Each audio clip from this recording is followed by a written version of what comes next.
Tiga.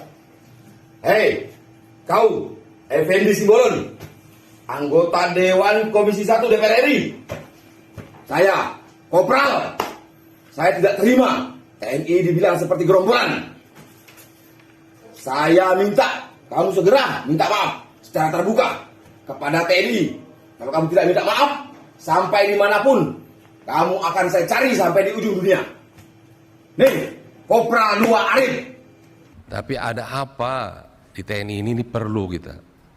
Kalau perlu setelah kita pembahasan anggaran, kita jadwalkan nanti malam. Ya, kita hadirkan Kepala Staf Angkatan Darat, hadirkan Panglima TNI, Kepala Staf untuk membahas. Kami banyak sekali di temuan-temuan ini. Yang insubordinary, disharmoni, ketidakpatuhan. Ini TNI kayak gerombolan ini. Lebih-lebih ormas jadinya. Tidak ada kepatuhan.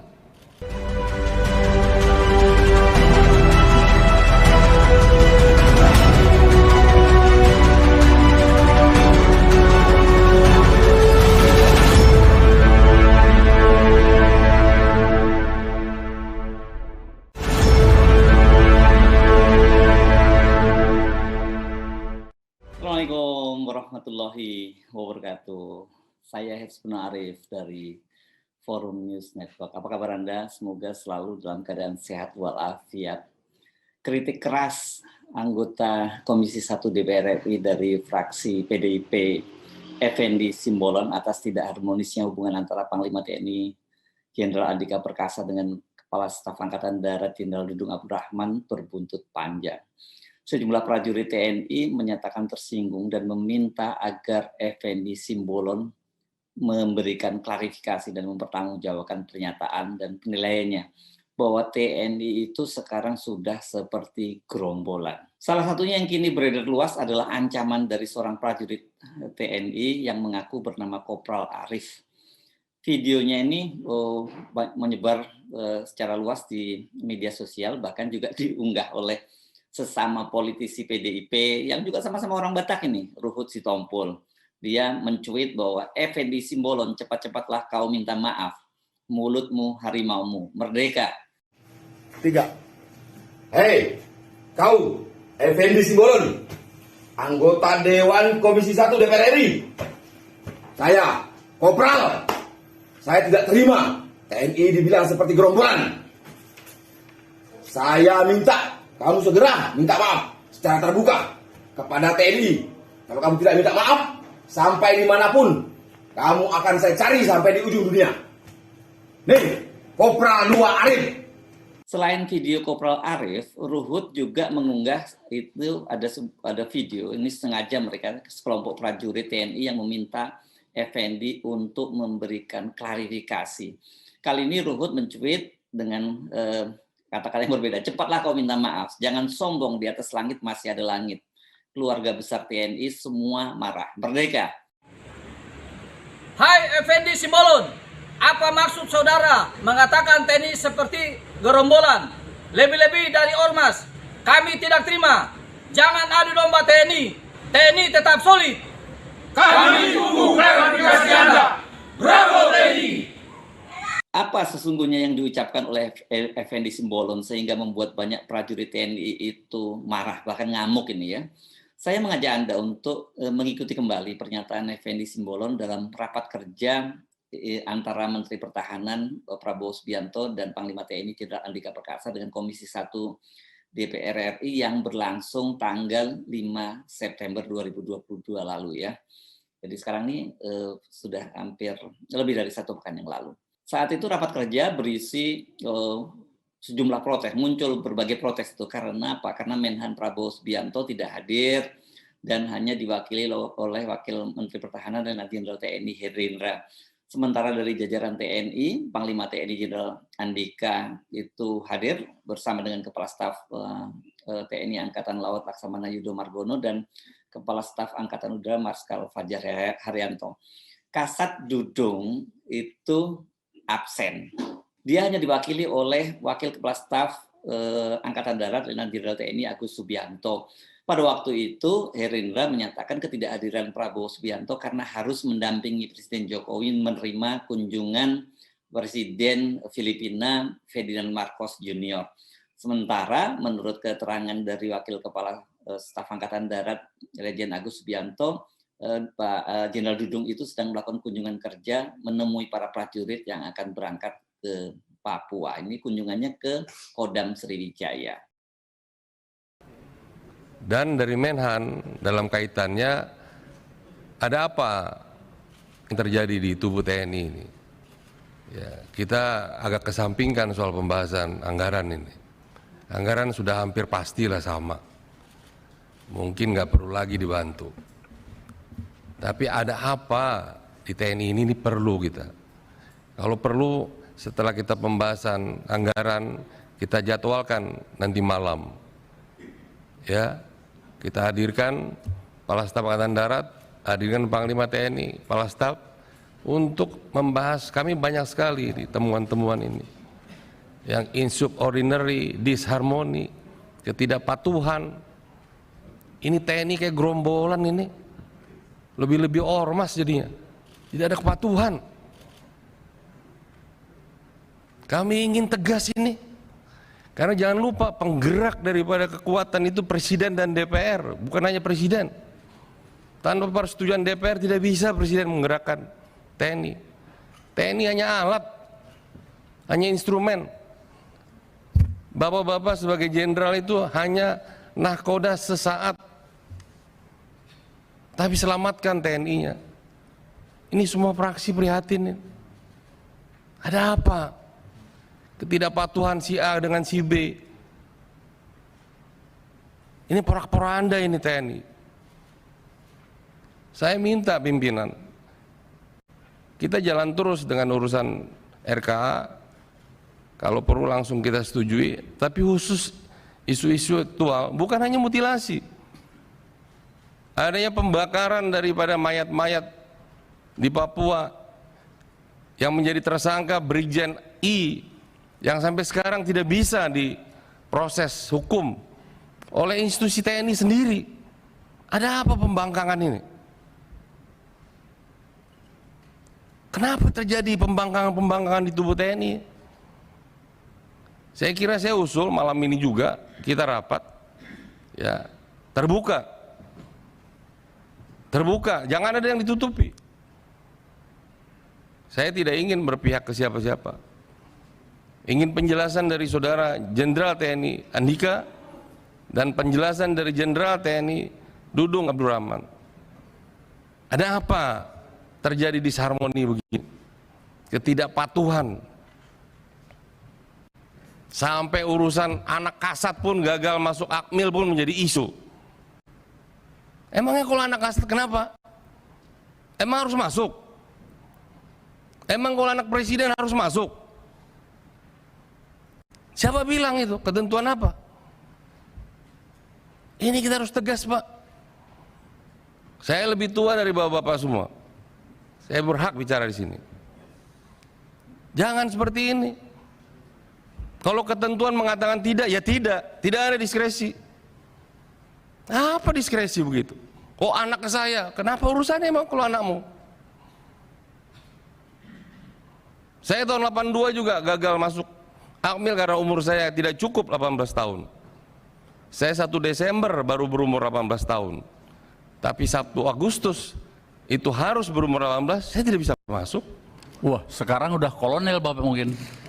Ya, ini nggak bercanda Pak TB, tenang dulu Anda. Ya, ini serius. Ada apa menekan begini? Bagaimana pertanggungjawaban kita nanti pada anak itu? Tidak ada dasar hukumnya. Dia cacat hukum. Ini serius, Pak. Makanya tadi semua ini fraksi meminta ini rapat ditunda kecuali pembahasan anggaran.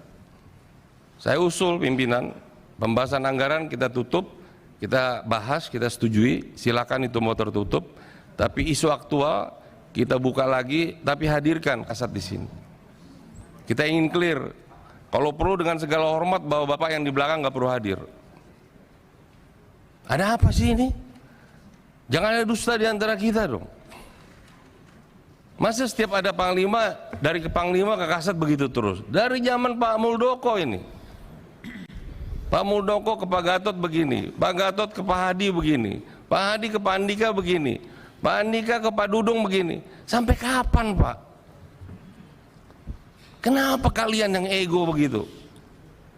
450.000 itu tentara, bapak saya pun tentara.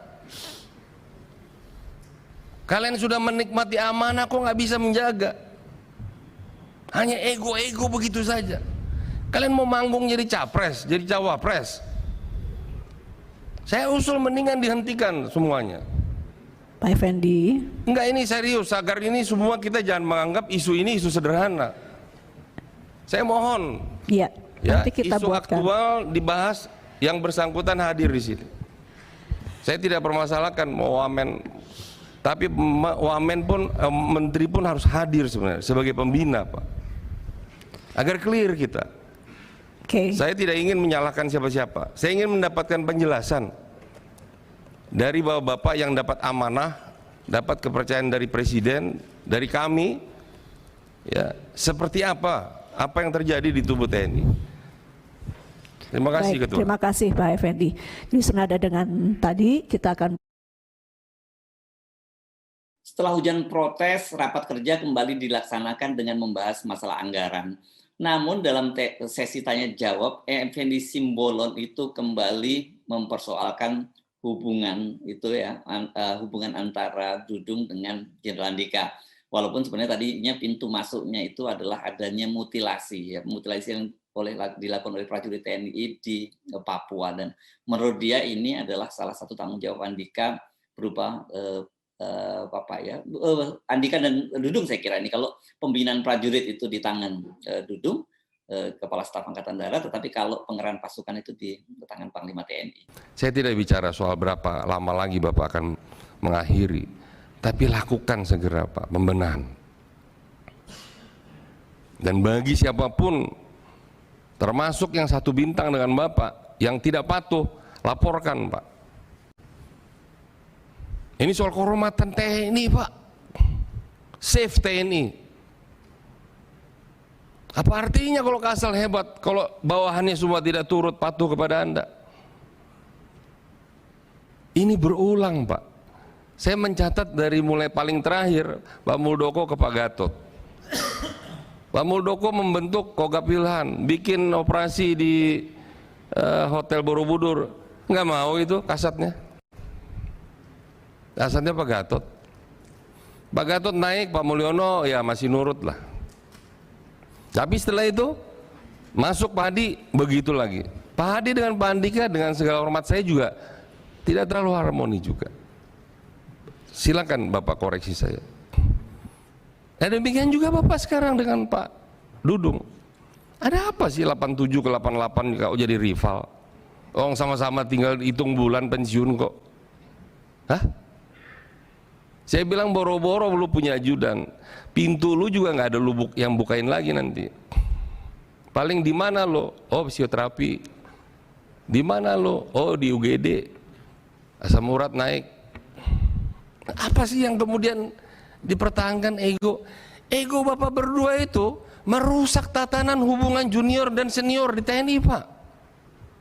Dengan segala hormat saya, Pak, saya dekat sama Pak Andika, saya dekat dengan Pak Dudung. Saya termasuk salah satu yang mendukung penuh Bapak. Tapi Pak, prihatin kita, Pak. Saya punya catatannya. Ini tidak elok kalau saya sampaikan, Pak.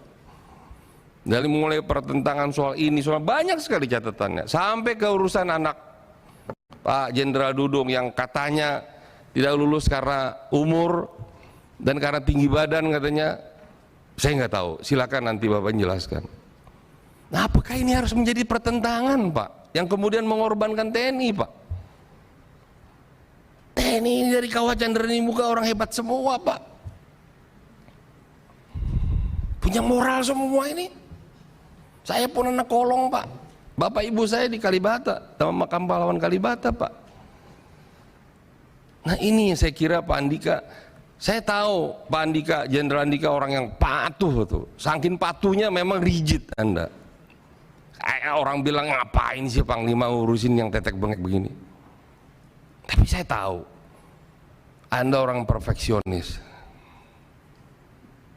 Tapi sayangnya punishment di Anda kurang. Kalau saya seperti itu, take it or leave it. Dia apa saya, Pak? Saya lapor presiden. Biar aja gemuruh republik ini. Ngapain, Pak? Kita sandang-sandang semua jabatan. Kalau tidak ada ketegasan, ini semua menjadi rahasia umum, Pak. Rahasia umum Jenderal Andika. Di mana ada Jenderal Andika tidak ada Kasat. Jenderal Andika membuat Super Garuda Shield, tidak ada Kasat di situ. Saya tidak tahu, nanti silakan dijelaskan. Apakah Anda undang tapi dia tidak hadir? Apakah memang tidak diundang? Saya nggak tahu, silakan nanti dijawab. Baik.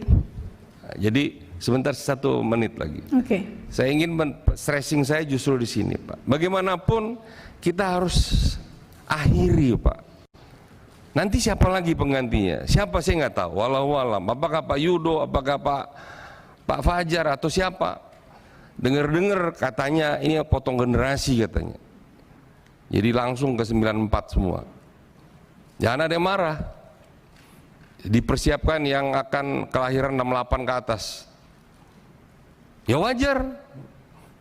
Dipersiapkan untuk melintasi persiapan sampai lewat masa pemilu karena ada 2 pemilu besar, Pilpres, Pileg, dan Pilkada. Wajar. Nah, kami ikut di dalam pengambil kebijakan di Bapak-Bapak. Makanya kita ikut memberikan pandangan, Pak. Sekali lagi ini pandangan, Panglima. Makanya saya berharap Pak Kasat ada di sini. Agar kita tidak terjadi suatu sepertinya pemihakan. Sekali lagi saya teman, ke kiri, ke kanan saya teman. Tetapi dalam hal ini, kita yang bicara adalah objektivitas, Pak. Tidak ada urusan subjektivitas. Ya, kita ingin nanti kalau memang dijadwalkan oleh ketua di rapat hari apa, ya, kita khusus membedah masalah yang lebih internal soal TNI-nya, Pak. Sebenarnya kalau Anda cermati di media sosial itu bukan hanya level prajurit yang mempersoalkan pernyataan Effendi Simbolon. Mantan Wakil Kepala Staf TNI Angkatan Darat, Letnan Jenderal TNI Purnawirawan Suryo Prabowo, melalui akun Instagramnya juga sempat mempersoalkan dan mempertanyakan soal ini. Bahkan dia menggunakan kata yang sangat keras terhadap Effendi Simbolon. Dia menulis statusnya begini, mungkin ada yang bisa memberi pencerahan apakah Effendi Simbolon ini jadi dicantumkan ya tautannya Effendi Simbolon yang anggota DPR RI itu atasan Menteri Pertahanan Prabowo dan Panglima TNI Jenderal Andika Perkasa. Itu tulis Suryo Prabowo di akun Instagramnya.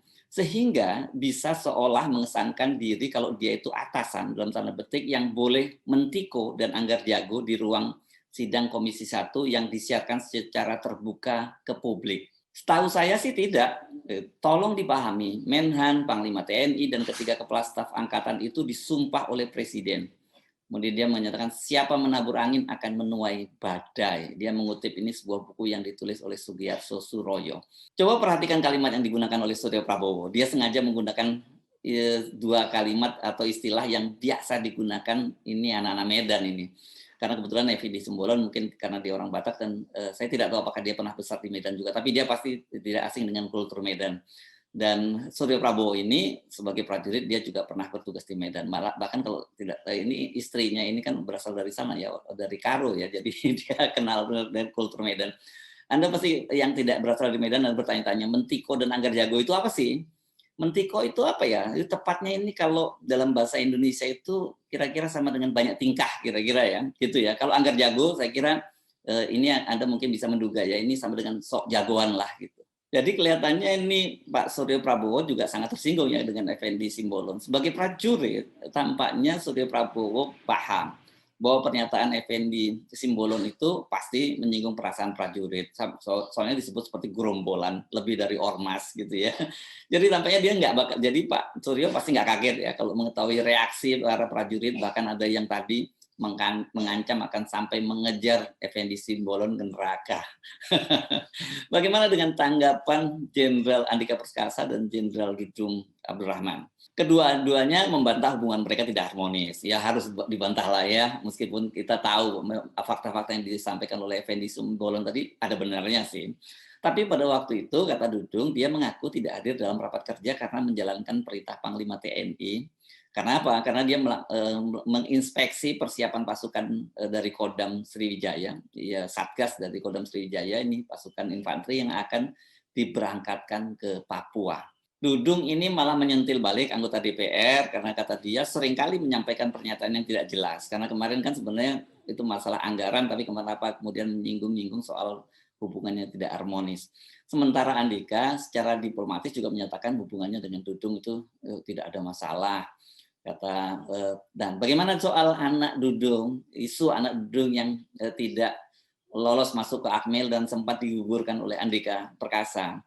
Andika Perkasa menjawabnya secara diplomatis bahwa soal itu sudah beres. Kata dia cuma begini, dia bilang anak Pak Dudung sudah diterima, ujarnya diplomatis. Silakan Anda menilai sendiri ya. Saya sih ya memang pernyataan Effendi Simbolon tadi mungkin kerasa nggak enak kalau di telinga para prajurit TNI karena gayanya memang terkesan seolah dia menegur, memarahi Panglima TNI dan Kepala Staf Angkatan Darat. Tapi bukan poin itu saya kira yang membuat marah dari prajurit TNI tadi. Yang membuat marah adalah yang singgung bahwa prajurit TNI sekarang TNI sudah seperti gerombolan gitu ya.